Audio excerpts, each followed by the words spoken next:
don't get demonetized, so I'm gonna or get blocked in anywhere. So I'm gonna record this just in case.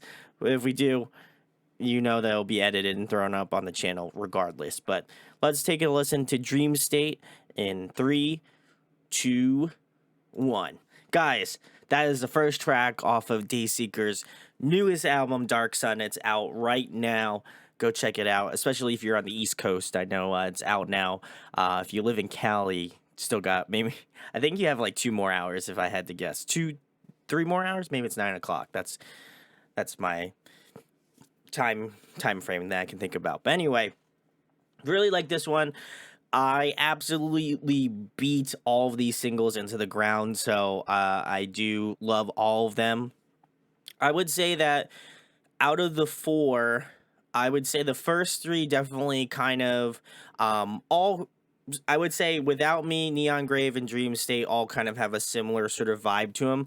Obviously, I know a lot of people were a little bit upset with Crying While You're Dancing, but we'll talk about it when I get into that song. But I actually wasn't really a fan of it initially, but knowing the background of like Rory singing and obviously not being as influenced by metal music as much anymore, it makes a lot of sense as to why that song was included on this album, and I think it fits super well. I'm more so curious on how it fits in the sort of track listing of the album, so we'll have to see when we get to that point in the road here. But this one kind of, I think, hits that sweet spot between like Neon Grave and Without Me. I think there is some moments where it's heavy enough where you can kind of get things like Neon Grave, where there's a little bit more like heavier guitar parts, especially with like the layering and stuff. But I also feel like comparatively with Without Me, it has a lot of those sort of ethereal elements, a lot of like synths, a lot of electronic layering, and I really dig that. I think it adds to that overall effect of it, and as I mentioned previously, I really do like Rory's other side project, Hurt Wave, a lot. I think that that's so good, and if you haven't checked out Hurt Wave, I don't know why I said Hurt Therapy. I was blanking, but Hurt Wave, definitely go give them a listen. It's awesome. I believe it is their bass player and Rory are the main components of that band. It kind of has like this synthy kind of pop sort of vibe to it. Again, really pulling a lot of influence in this new Dayseeker stuff, but I think they've been able to find a way to manage to still keep the songs really heavy, but also at the same point keep them very interesting. So overall, really enjoyed this. This one is another just bop, and I think initially I felt like it was a little bit slow tempo wise, but as I got in and started to listen to it a little bit more, it started to grow on me. And, as I inevitably got around to listening to all of the singles that were out, this one slowly creeped its way up, like, into like the folds of how much I enjoyed this. I still think I enjoy Neon Grave maybe a slight bit more. I'll probably tier list them out. Obviously, I'll pick my favorites at the end of this video, but overall, I thought this was a very good one. I think it had a nice mix of heavy and melodic things. So overall, good mix, good fit. I think it's a good representation of what the rest of the album would sound like. Granted, obviously, there's going to be some variation off of that, but overall, really enjoyed Dream State. So we're going to move it on to track Dos, the first single that was released, Neon Grave, the one that got us all hyped for new Dayseeker. So very excited to get into this one. I, like, as I said, have beaten these singles into the absolute ground, so I do love them, but I'm very excited to get into the ones that I haven't listened to yet. So more specifically, track 7 I'm really stoked on, so we'll hopefully get around to that. I'm ready to bring the tissue boxes out and to cry my eyes out. So by the end of this, if I'm not absolutely just being eviscerated emotionally, then I don't know, I'm going to feel some type of way about it. Just kidding. I hope I'm not. But we're going to move it on to track 2, which is Neon Grave. Let's give it a listen. Guys, if you're just tuning in, this was track 2, Neon Grave. Very Man, I this was such a great like indicator on how much I was gonna enjoy this record. I think this one is such a well antiquated song. I think the thing that I really enjoy about it is that I know that Rory has kind of strayed away from doing the screaming aspects of things, which is totally fine. I think that he's in his right to not want to do it. And I feel like they found a good middle ground where um, there's enough screaming in it. And obviously, I have a lot of affinity for the older music, what it means to be defeated, Origin, Dreaming is Sinking. I still love those records a lot. But I think the maturity of Sleep Talk was such a cool thing, and to hear again Dark Sun right now and kind of getting into it all, um I will say I do appreciate the evolution of this band. I think that there's moments obviously in this song that are very heavy, more specifically in that bridge portion, even in that last chorus. I think that that really hits home, and I love the melodic change that Rory decided to do in terms of like the actual lyrical phrasing, as well as the actual melody, because he changes the melody in the last chorus, which I really do appreciate. And was something that I didn't really.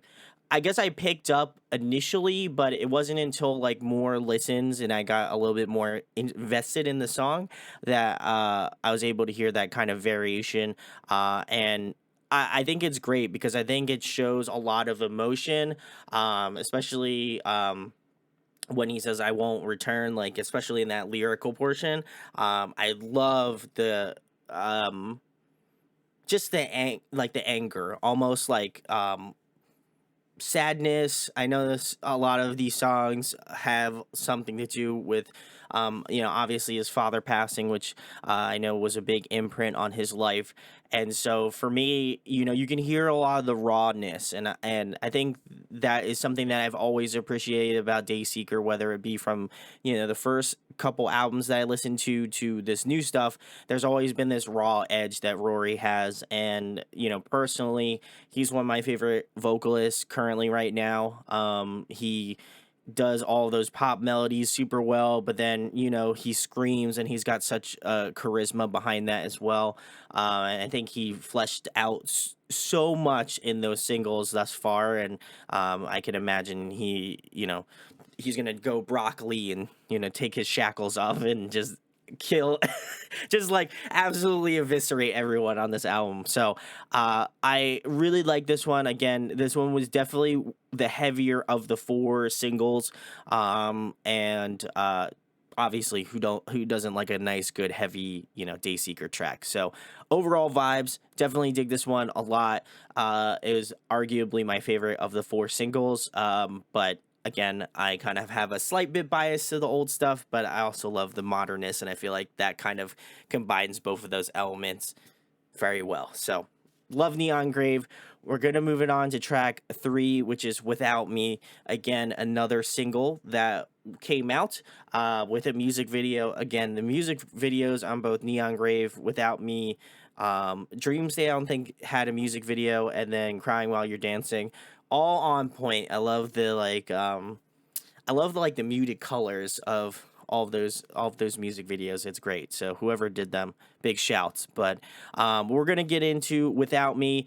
Another one I beat into the ground, but very excited to always give this one a listen. So let's check out Without Me. All right, guys, if you're tuning in, this was track 3, Without Me, off of Dayseeker's newest album, Dark Sun. It's out now, so if you would like to go pick it up, links in the description to go check it out. This one, super, very pop inspired. I think it's got the pop hooks. I love the kind of rhythmic nature of this track. I think the synths definitely play a very heavy role in this track specifically. I love just the space it brings to the track first and foremost. The way that it also accentuates Rory's vocals as well. I love those kind of layering going on, and I think they really mastered the dynamic of this track because comparatively to maybe like Grave or Dream State, I feel like the dynamics were good. However, I feel like this one showed off the different layers of electronic elements. Had like, obviously the heavier guitars. I believe they're using 8-string guitars or 7-string. I can't remember exactly, but the dynamic nature of both of those instruments, I think, really work well together. And I got to give a shout out to their producer. I believe it's the same producer that did Spirit Box's album. And so I'm gonna look it up real quick as I as I try to make sure I'm making sure all this is correct. But he did a fantastic job. And like I said, I know he's done Spirit Box material as well. So again, big shout outs to I gotta figure out his name.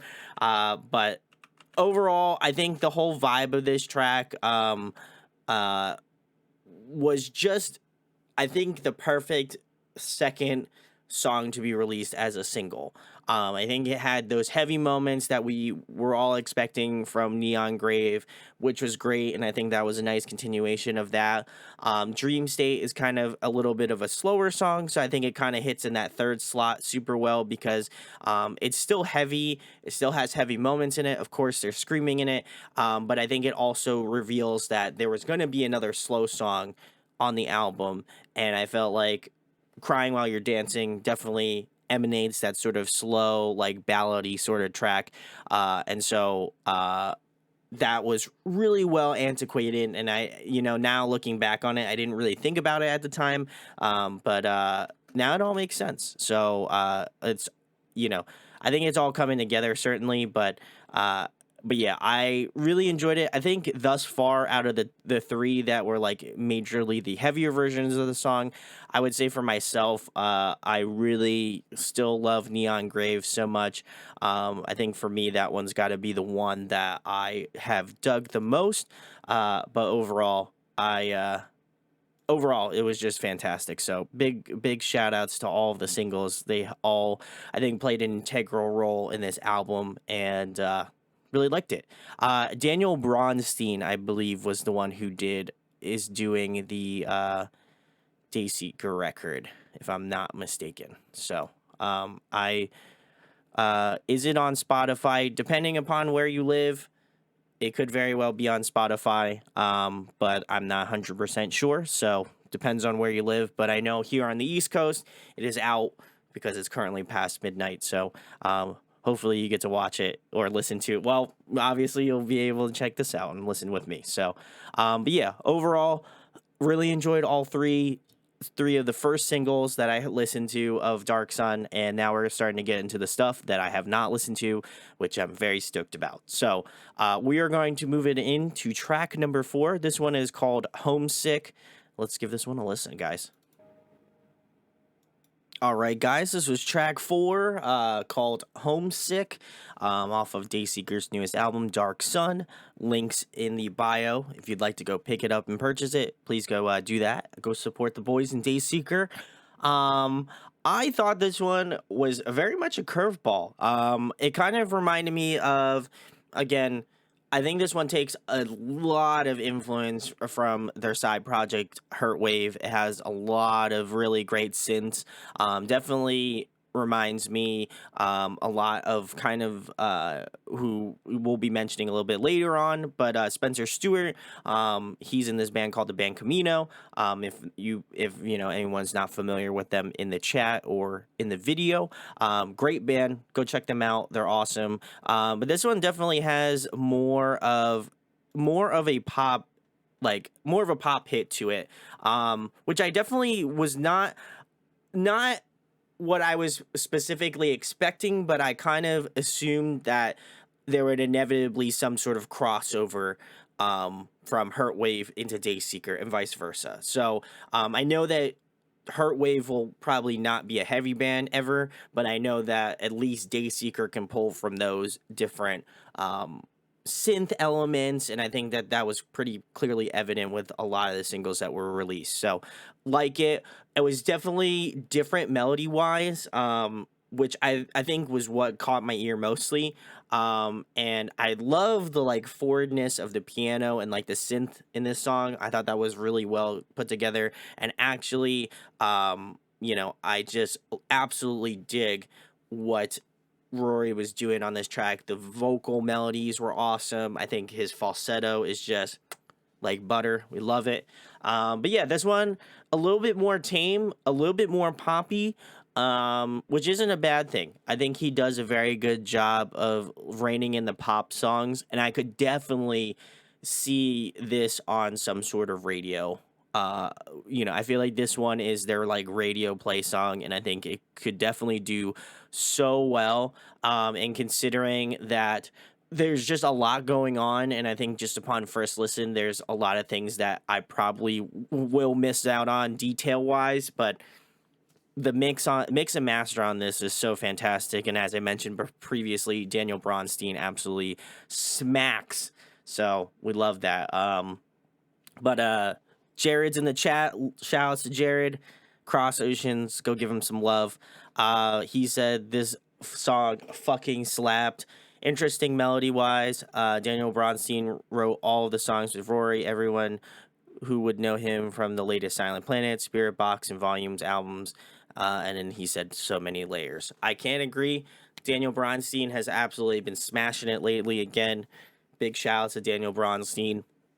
I feel a lot of the times when I do reviews, I always try to give a shout out to the like producers and the mix and masters, the people who really make some of these albums really pop and shine. And so got to give them some love. I think they absolutely did a great job on, putting this album together, certainly. And I think, like I said, this one I could see being very radio friendly. I would be very shocked if they did not try to pitch this to radios, because I think it would fit super well. And obviously, maybe it might be like that crossover band that fits those gaps that you're like, okay, I'm not sure if I'm really into metal music, or I'm not sure if I'm really into heavy music. I feel like this is like the perfect gateway like band to get into that style of music. So definitely Dayseeker absolutely smashing it thus far.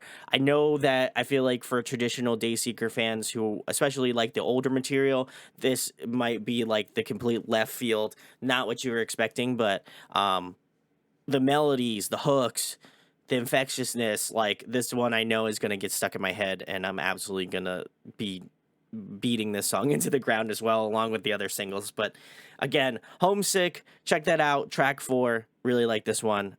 This one was very cool. But we're going to move it on to Midnight Eternal. This is track 5. We're about roughly halfway through the album, and I think thus far it's been really solid. So let's get into Midnight Eternal and give it a listen, guys. All right, guys, if you're just tuning in, this is track 5. This one is called Midnight Eternal. I really dig this one. Again, I know I keep absolutely beating this into the ground, but it very much, again, if you haven't checked out Hurt Wave, I would definitely do it. I like the fact that this has just a beautiful like depth to the track. Like the synth layering is so well antiquated in this song. You can hear a lot of that, like especially with, I would say, these headphones and like really good quality headphones, you can hear a lot of the mix pretty well. Maybe not on stream, but I would definitely recommend listening through to a lot of these albums with a little bit more of a fine-tooth comb, because I think you get a lot more out of it, certainly.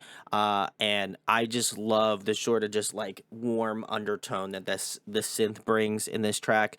Really nice. I also like the fact that this primarily is just Rory and this like electronic beat going on. I thought that was really tight.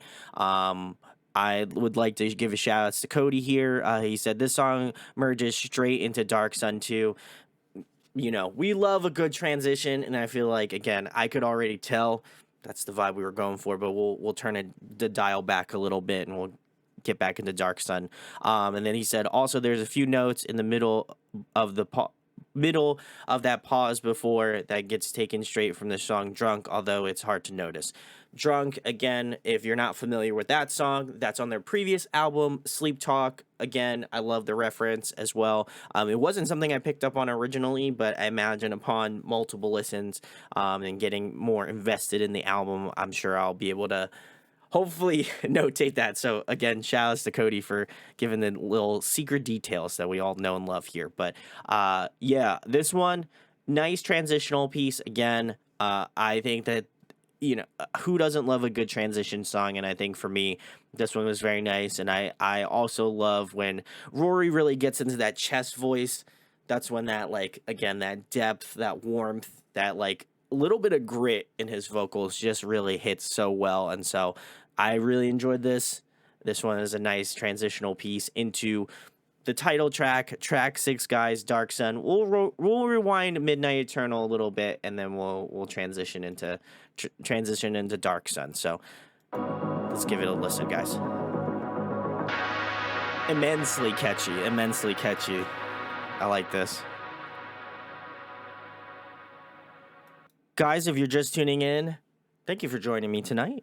This is track 6 off of Dayseeker's newest album, Dark Sun, eloquently named the title track of this album. I think this is fantastic.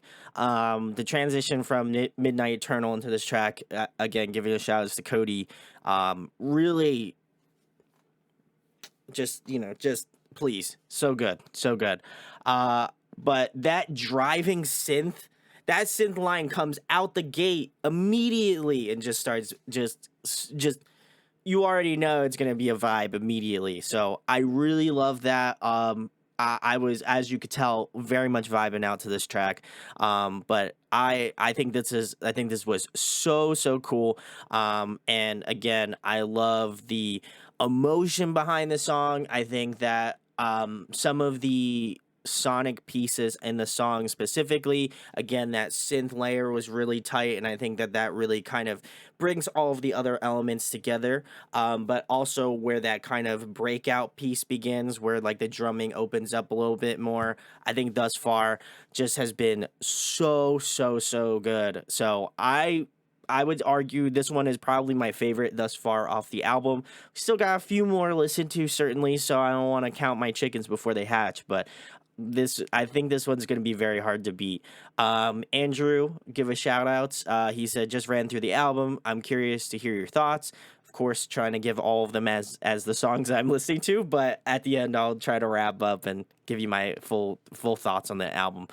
He said, definitely a step in a different direction, but the lyrics and emotions in this album hit different, something special. I think with each release, I find things that I love about the albums. Certainly, I have a lot of love for the first 2 albums, but as I feel like as Dayseeker grows, I kind of grow as a person as well. And so for myself, I always try to not only obviously enjoy the musicality of it, but I think Rory has a way of kind of eloquently weaving in his own personal struggles and battles into lyrics that, either are in a kind of more of a metaphorical sense, but also kind of real in that sense where, again, songs like Neon Grave or like Dream State, where he's writing about, his dad's passing in that sort of aspect. So I do think that they hit that nice medium point between the lyricism being honest in a place of admiration for who he writes for,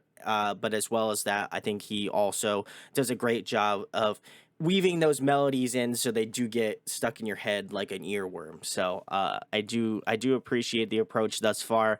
I love Hurtwave equally as much as Dayseeker. I think I love Dayseeker just a little bit more because, I'm all about the heaviness. But Hurtwave has been always, I think they're almost always in my rotation of music I listen to pretty much on a daily basis. So I was already very stoked on that, and to have more of a Hurtwave influence on this album, really enjoy it. Mariori says, a masterpiece. Couldn't agree more. I hope I didn't butcher your name. If I did, I'm sorry. Andrew also said, you can hear the love in this song, emotion put into every fiber of the song. And he compares it to Hurtwave plus old Dayseeker equals Dark Sun. I think thus far it's been kind of a good mix. I would say it's got kind of elements of, I would say, dreaming, as well as a lot from Sleep Talk, obviously. But yeah, overall, I think it's kind of a combination of that plus obviously Rory's side project, Hurt Wave. So definitely like it. Cody said definitely could see why this is a title track. It's so loaded with emotion is pretty good example of their new direction. I would say so, especially with the singles too. I think that's a good representation as well. But I think overall, I think this is monumentally, I think this is up there with Neon Grave for me as being the favorites off the album thus far. But Homesick might be one of those sleeper songs. I wasn't really sure if I was like about it initially, but the melodies are really cool. I think they did a really good job of integrating different elements thus far. So Homesick was also really good too. So big shout outs to that song. T Gray says, amazing album. Yes, I think so. Guys, if you are in the chat, let me know what your favorites are if you've listened through to the whole thing. I want to know which ones I can get hyped for, you know? So we're halfway through, roughly, so I need to know if there's some sleeper hits later on. Alex says, thanks, man. No, thank you for watching. Always love doing these, so if you do like the content, subscribe. I do a lot of these, so not to show for myself, but I do appreciate everybody that comes to check these out. We're going to check out the next song, track 7. Have very high hopes for this. I love the band Camino, and when I saw that Spencer Stewart of the band Camino and Rory were going to be on a track, I had the biggest grin on my face. I was so stoked. So, gonna listen to this one. I don't know if I'll be able to contain my hype for this track, but I hope it lands. I hope it lands. I'm very excited to get into this one. So, guys, we're going to check out track 7, Quicksand, featuring Spencer Stewart of the band Camino. Let's give it a listen. All right, guys, if you're just tuning in, this is track 7, Quicksand, featuring Spencer Stewart of the band Camino. This is off of Dayseeker's newest album, Dark Sun. Check the links in the description to go pick it up. Go support the Dayseeker boys. Love it.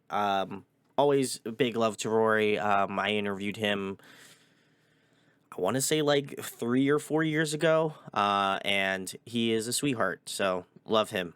Big, and also just big shout outs to Dayseeker. They're always very nice dudes. So always gotta show love. But yeah, I thought this one was a little bit tamer than I originally thought it was going to be. I thought for sure they were going to hit me with a little bit more more energy, honestly. You know, it felt kind of a little bit it felt a little off, if I'm gonna be honest. I wasn't It's not that I feel like the song was bad. I just feel like there could have been a lot more push. There could have been a lot more energy, especially kind of riding off the high of Dark Sun. I feel like this one is um a little bit not as good comparatively. I think that Spencer was a good addition. I like the fact that that end chorus was really nice with them kind of like again doing the whole layering aspect of things, the harmonies. I thought that was very nice. But it would have been really nice to have a little bit more energy. I would say maybe like really sell it home in that like last bridge or chorus. I think that would have been really nice to just hear just like full brunt force. I think that they just kind of kept like a baseline, and it just kind of stayed at that baseline for me, which really sucks because I do really like Spencer, and I think he's got a great voice. So I feel like it's maybe a little bit underutilized overall, but the melody was really tight. The piano being kind of more at the forefront was really cool as well. But overall, I think it could have used a little zhuzh, you know, a little extra, and you know, it just didn't hit the same way. Maybe I'll have to come back and listen to it very similarly to Homesick. That maybe this one will grow on me certainly, but does feel a little bit soft, which isn't a bad thing. But it just maybe just didn't hit me right at this moment. But we'll have to get back to that one, and I'll have to let you know when I come around to this album for my albums of the year list. So, Cody said while I was listening to this sick song, Quicksand, he said, agree with you, Homesick is a sleeper for best song. Although, if you want to cry, get your eyes ready for Parallel. Oh, I'm gonna have to get my tissue box ready for that one. Andrew also says, here's a little fun fact. Rory put these songs in a specific order for a reason. You're gonna see the pattern, pain and death that leads to rebirth and reasons to live. See if you catch it. I am starting to notice it a little bit. I'm sure by the end of it, I'll have some sort of idea. But it's cool you picked up on that because obviously I didn't. It wasn't something I realized, but maybe I'll have to. I feel like when I do these first listens, I'm like so shocked by if I like am vibing with it or not. And usually the best indicator for me at least is if I'm still listening to the album in a week from now. If it's still in the rotation and still going hard, then it's a good album. And I'm not to say that's not to say that I don't like any of the albums that I've done live reviews of and I wasn't listening to it for the entire week, but I would argue that's a pretty good indicator on making the rounds, you know. So, but yeah, I liked Quicksand overall. I think it could have used a little bit of a little extra sauce, but overall, fun song. A little bit more low key. So if you do like a little bit more low key, then this one might be it. So we're gonna take a listen to track 8, which is Paper Heart. Let's give it a listen, guys. Give me a little bit of shivers there. Guys, that was track 8, Paper Heart. Man, I love when Rory does these sorts of songs where it's like, you know, the acoustic ballads, you know, and I'm pretty sure I called it and said that there was going to be some sort of ballad track when I was talking to some friends about this new album. And I was right. So I'm glad I called it. Obviously didn't say it on here. So, but I had a feeling. Especially since Rory said that the album was going to be different. So I had a feeling they were going to bring back maybe a song like that. Definitely reminded me of his previous band that he used to be in, Arms Like Yours. If you haven't checked out that stuff, ooh, so good. That was like pre Dayseeker, but still so good. And I know that they have always done like acoustic songs. They did it in the first album, What It Means to Be Defeated. It also did it in you know, some of their other material, Dreaming and Sinking. They did in Origin. They've done plenty of acoustic versions of their songs, and obviously I know that they translate super well, but to just have this song with the type of production from Daniel Bronstein to just kind of like hammer it all home, that was very nice. And just the layering on this song specifically was just so well put together, and I just love hearing Rory's voice in like the most clean way possible. I think he just has a voice that kind of just cuts through the mix super well.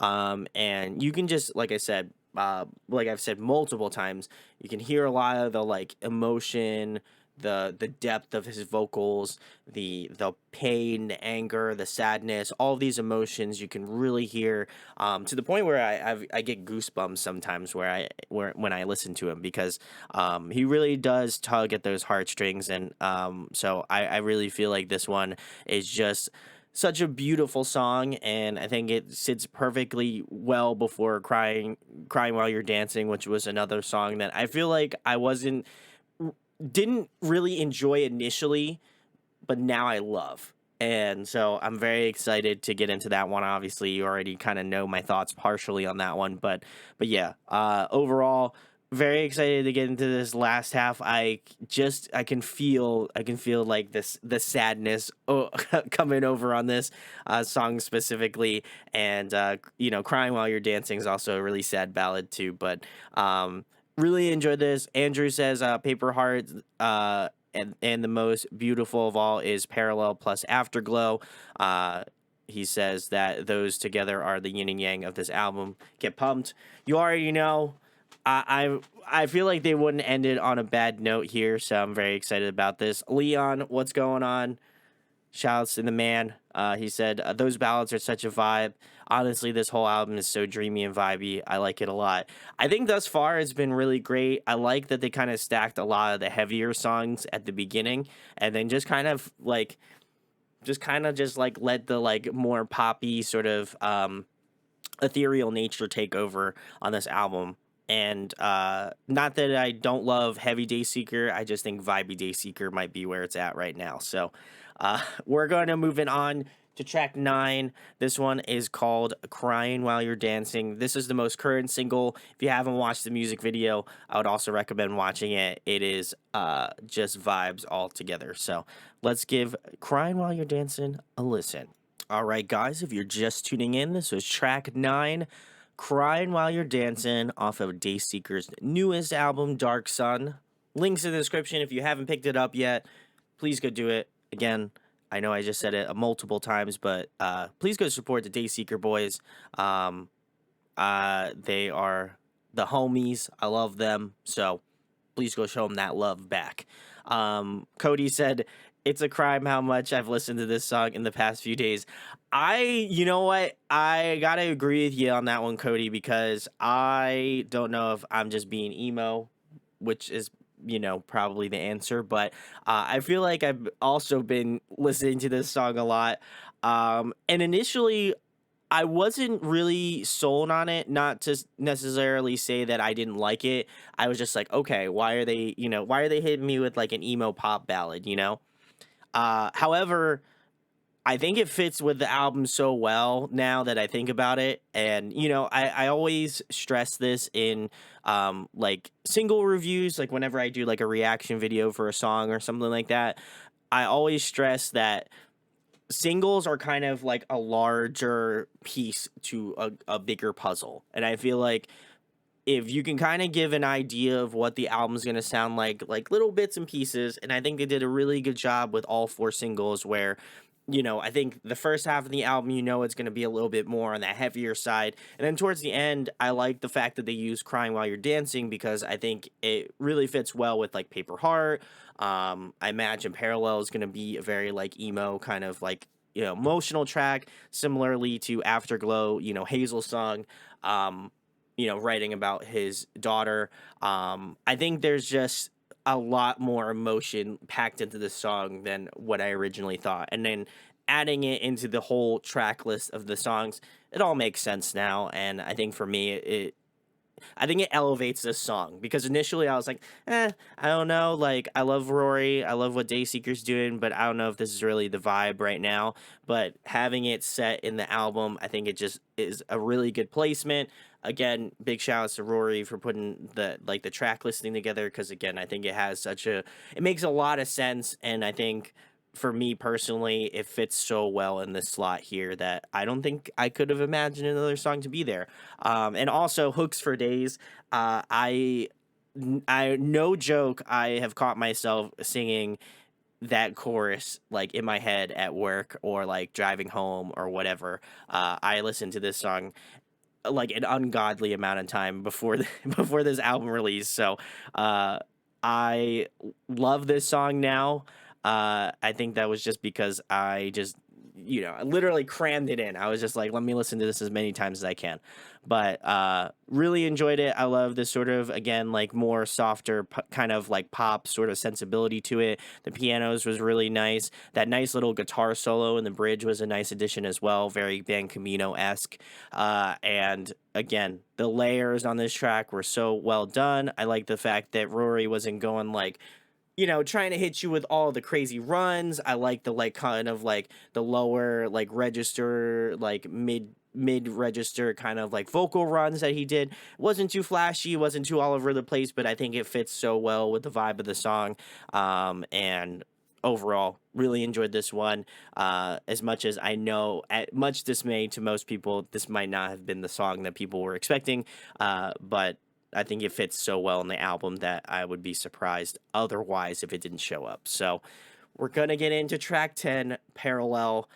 I'm not excited. I am kind of excited for it, but I'm also kind of not excited for it because I feel like Cody like definitely like pretense this song and saying that this is going to be an emotional one. So if you catch your boy crying on the stream, I might be crying out. I might be crying while I'm dancing. So that was a terrible joke. Anyway, we're gonna move on to track 10. Before I get into that, I'll read Andrew's comment here. He says, people people say that they're selling out. I think they're evolving and growing as a band. I will also agree. I think that and for people who are true fans of Dayseeker and have talked to them, I talked to them on the Sleep Talking tour that they did recently, and they were saying that they're not really getting, like, he said that there was going to be heavy songs on the album.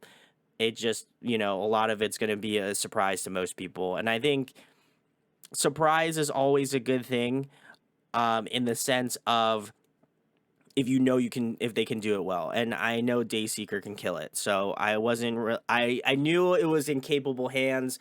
I wasn't worried. And knowing that Hurtwave exists and the pop sensibility was there, I wasn't really surprised that they decided to go this route. I don't feel like it's selling out. I think they just kind of merged their ideas together well, and it just, wind up turning out to be bops. So I don't know who's complaining, but shit, I'm stoked. I think, it would be great if they were like on the radio, and then, we all can say we knew Dayseeker when they were cool, and that they were doing shit. I mean, not that they won't be cool prior to that or before that, or after that.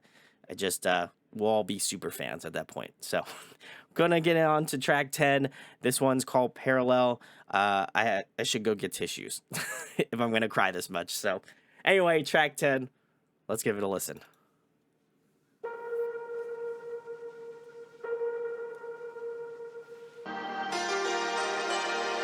Oh, okay. No, I can't listen to this. That one is already a great lead-in. Wow, what a oh man. All right, guys. That was track 10, Parallel. We'll get into Afterglow. Oh man, that one hurt. Uh man. As someone, and not to make this about myself by any stretch, but um as someone who lost someone very recently in my life, this one hurts. This oof, might be crying on stream soon. But yeah, you know, I think the thing is for me, and I think what resonates in regards to music and why I think this genre of music hits me so hard sometimes is the way that and I am crying on stream. That's real sad. Um I think for me it's like where it hits a spot in your heart where like deep down inside people have dealt with loss before, and no one's ever going to be able to get rid of that, unfortunately.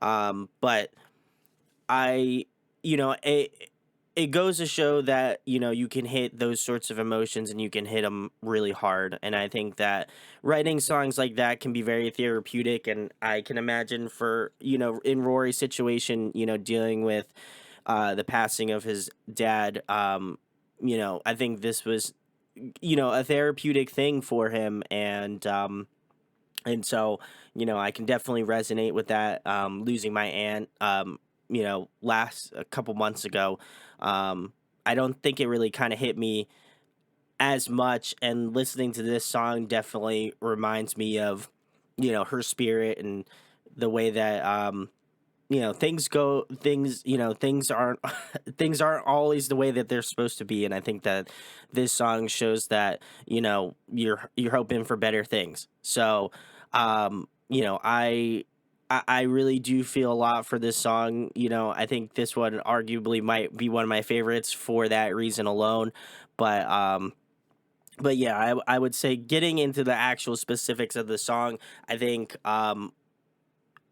the production value obviously, tugs at the heartstrings, and it makes this one hurt just a little bit more. But I think it's beautifully done, and I think that um, it really does show the love and the admiration that he has for his father to write a song about his passing and how much like he would love for there to be a parallel world where he could see him again. And I think that we can all certainly feel that if we've lost someone in our lives that we're close to. So definitely like that. Getting on the topic of what both Cody and Andrew are saying in the chat will also be up there live as well. So make sure to take a look at that, because both Cody and Andrew have been killing it with the back and forth here, but they said, bands taking chances, like, we wouldn't have where we're at, and I apologize for crying on stream because I don't typically do that sort of stuff, but um come on, guys, really. This is dumb. Anyway, sorry, I keep getting these stupid things. All right, we're gonna report you. Get out of here. Anyway, I think for me, it's like, Andrew, also metaphorically patting you on your back. I'll do it through the camera. He said, I'm sitting in my living room alone crying. My mother was diagnosed with cancer 2 weeks ago, so this hits different. I'm sorry to hear that, Andrew. Obviously, best of luck to your mom. That's I hope that your family and best wishes to your family, certainly in this time. So but yeah, I think this interaction, if anything, speaks a lot of volumes to the scene. Music has that way of doing things, and I could talk about the I could talk about the songs, I could talk about all these songs, but I think at the heart of it, we all experience these things, and it brings us closer together. I do this for fun. Like, genuinely love music, and I want to be able to share that experience with other people. And so for me, it's always about building that community, and I hope that obviously that we could be there for each other. But I think that, songs like this that have a lot of emotional depth to them, like, they hit a little bit different, certainly, but I think there's always going to be someone out there that, hopefully cares about your emotions and your well-being. And so I always stress this in my chats and any videos that I do, that my DMs are open, and if you are struggling with something, please, I would love to be able to hopefully talk to you and give you my advice, even though I don't know if it would be good or not, but I think it's important to have those types of moments. So again, thank you to Andrew and Cody for doing this, being in the chat, and everybody who's joined, Leon, Jared, the boys, I love them. But getting back to the song, now that I feel like I've come down from the emotional high that I was on, I really like this. I think that, again, lyrically, it strikes, a very soft spot in my heart, but I think musically it's also beautifully antiquated as well. Just like the pianos, like just the ethereal nature of the track, I think it really fits well with not only the Hurt Wave vibes, but as well as that, I think it's a great tribute to his dad. And I think that if there's anything to take away from this song, is that, it's a great tribute to people that you've lost in your life. And so, I think we can all take away something from that, certainly. And again, probably my favorite off the album, certainly, from the emotional aspect of things, but I think musically as well, it's also beautifully put together too. So we're going to get into the last track. Your boy's probably going to cry on this one as well. So maybe not, I don't know, but definitely this one was wild. But we're going to move it on to track 11. This one's Afterglow. This one's Hazel's song. I imagine Hazel is Rory's daughter. So this is going to be, I imagine, be very heartfelt. So let's get into the last track, guys, and let's cry a little more. Guys, if you're just tuning in, this is the last track off of Dayseeker's newest album, Dark Sun. This is Afterglow, Hazel's song. Cody said, ultimate punch to the tear ducts. 100%. I feel like these last two were rough. Yes, I picked up on the Crooked Soul lyrical reference. That was nice. And then finally, Andrew, he says, this was great. Good music is like magic. Earned yourself a new subscriber. Looking forward to more videos. Until next time, friends. Andrew, goated. Thank you so much. Appreciated. Again, thank you for spending the time. Could be anywhere else at 1:30 in the morning Eastern Standard Time, but you chose to be here, so love that. Thank you so much. But my God, Yeah, this one was a gut punch in a completely different way. As I don't have any kids, not that anybody needs to know my personal life or anything, but um I am an uncle, and so I feel like this one hurts. Like I think it's like, you know, I can find a lot of I can find a lot of the same like reservations that I had, and so I feel like this one I can resonate a lot with too. Ironically enough, the last two songs on the album I resonated with the most. So, Cody, thank you for subbing. Goated as well. Much love. Thank you for watching, Cody. This is why I do this shit, so I appreciate it. Um, but yeah, Parallel and Afterglow, I will agree with what Andrew said of being that having them be a yin and yang. You know, like the death of his father, and finding new love and new life in his daughter. Um, that's it's just such a amazing feeling, and obviously I'm not a parent by any stretch, but I feel like I can resonate with the love that you have for the people you care about. And so, um again, very similarly to Parallel, I think this one strikes a chord with me. And as much as I probably didn't cry on this one, I imagine probably down the line when I get older and I come back to the song, I definitely probably will cry to this one inevitably. Um, but I love that they just hit us with the emotional car bombs at the end of the album. I appreciate they saved all of the tears for the end. Much love to Rory for just, again, the emotional gut punch that both those songs brought. It was wild. But I like the melody of Afterglow. I thought it was different, just because I think the arrangement was a little bit um, off from what I typically know. So that was nice. I think that was a nice change of pace. It had more of a kind of like rock feel to it, which I appreciate. I thought that was very nice and a little bit different. The piano again was more at the forefront, which is always a really cool sound, and I do appreciate that. But yeah, overall, this one was a very solid one. Didn't think there was. I thought the melodies were really good, and I didn't think there was anything really out of place about the song specifically. So enjoyed this one as well. But I would say my overall thoughts on Dark Sun, kind of listening through, my first impressions. Obviously, gotta take a sip of my delicious Aha. This is lime and watermelon flavor. It's delicious. But Aha, if you want to sponsor me, that'd be cool. Um, I think for me, this one, while I can imagine so many people being upset that this is more pop leaning or a little bit less aggressive than previous albums, I would I would notate that the progression has always been there. I think the ideology that they weren't going to be a heavy band for all of eternity, I think is pretty common knowledge, and I don't really expect bands to stay heavy forever. I just think the likelihood of them actually being a heavy band and staying a heavy band is very unlikely. But I think there are good transitional pieces to get to the point where you want to be at, and songs that you want to create and have lasting appeal. And that's not to digress from the previous songs or previous albums that they released, because obviously they have a lot they have emotional weight to them, very similarly to these songs.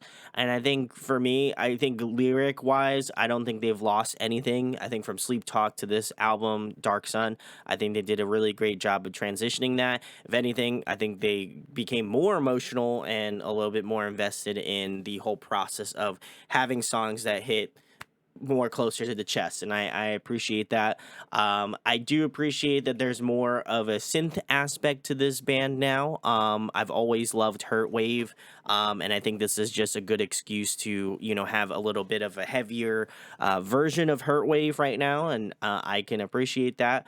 It would have been nice to maybe hear one more heavier song. That was kind of my only gripe, I guess, and that's not even really necessarily a gripe because I really did enjoy all of the songs on this album from front to back. I feel like this is an album that the more I listen to it, the more I'm gonna love it. It's kind of very similarly to how I listen to the current Bill Murray record.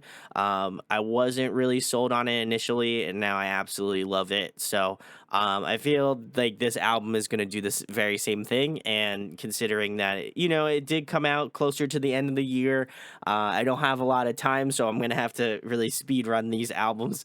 But overall, and first impressions, I really liked it. Again, I like the fact that the heavier songs were stacked at the front and then really hitting you with a lot of cool synthy, really pop laden tracks towards the middle, and then hit you with the really emotional, just like absolutely devastating tracks closer to the end.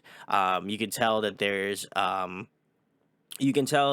like a lot of heart, and there's a lot of pain, and there's a lot of anger, and there's a lot of sadness involved with that. But I like what Andrew was saying, there's a lot of good things that come from it. Like you have Paper Heart, you have Afterglow, you have songs that you have songs that take a positive spin on something negative. And so always love that. And I like that they incorporate really just honest lyrics, and literally to the point that I cried on stream here tonight. So I think if that's any indicator of how hard these songs hit, they definitely do. And so for me, I'm always trying to find bands that just really solicit those real sad and really dug down emotions, because I think it's important for those to be it's important for people to cry. I don't feel like there's any indicator on why you shouldn't cry. If you feel that way and you should, then do it up. No one's gonna stop you. I think it shows that you have empathy for what's going on, or you have emotions, you're allowed to use them. And I think that they did a great job of kind of just formulaically putting this into just a album that has the raw emotion, but also has, some heaviness to back it up, or just some like really beautiful melodies to kind of put together. So I really enjoyed this one. I have a very good feeling this is going to end up in my rotation for a long bit of time. Do I think it's better than Sleep Talk? That's debatable, because I also beat that album into the ground as well. But I think it's pretty close thus far. I really have enjoyed all of them for every reason. The only one I wasn't really stoked on was Quicksand, and that was like kind of mid but not terrible. So I would say my favorite songs off the album, it's got number one's got to be Parallel. I feel like for me that one obviously made me cry on stream. So I feel like I got to say that one. I'll follow that up with the title track 6. Dark Sun would be number 2. That one was just a heater and a bop. We love it. I would say Neon Grave is 3. Crying While You're Dancing is 4. And then I would probably put Without Me 5th. And then maybe honorable mention Homesick. I really did enjoy that one, but I feel like that one requires a little bit more listening and a little bit more attentive listening, at least. So, but those are my top 5. Let me know either if you're in the live chat now, or if you're in the comment section below and watching this post live video. Let me know what your favorite tracks are off this album. Definitely go pick it up if you did enjoy it. I'm sure the guys would greatly appreciate it. So, if you enjoyed this content, make sure to sub up, make sure to subscribe, make sure to comment, make sure to like the video if you enjoyed it. 1 like equals 1 tier for me. I'm just kidding. That was not good. But anyway, I really enjoyed this album. For those people who are still here in the live chat, I will be going live tomorrow as well. I will be talking about the new Avoid record, which I'm very stoked on. I fucking love Avoid. And they also put out a record that I haven't listened to any of the songs. I haven't listened to any of the singles. So I'm very excited. I love Avoid. They're awesome. And I will inevitably be doing, let's see who else I got on here. Oh, Sharia Moore. Shout out to them. Love them too. We'll be doing them probably Saturday. Well, yeah, Saturday. So I'm getting my days mixed up. Yes, Saturday. So keep your eyes peeled for that. And I think that's about it. Let me know in the comments if you want to see more. Would love to know what other albums you would like me to check out slash review. So, yeah, that's pretty much it. Thank you guys for watching. If you did check it out, thank you for checking the new album out with me. I try to do this as frequently as possible, especially with new releases. So keep your eyes peeled for more content like this. But again, thank you for spending the time with me. Much love to all of you. Love you dearly. Thank you for hanging out. And if you like the content, sub up and hit that bell so I can see you in the next stream. Thank you guys for watching. Have a good night. If you are on the East Coast, really have a good night because it's almost 1:45. So thank you guys for watching. Love all of you. We'll be talking soon. Peace.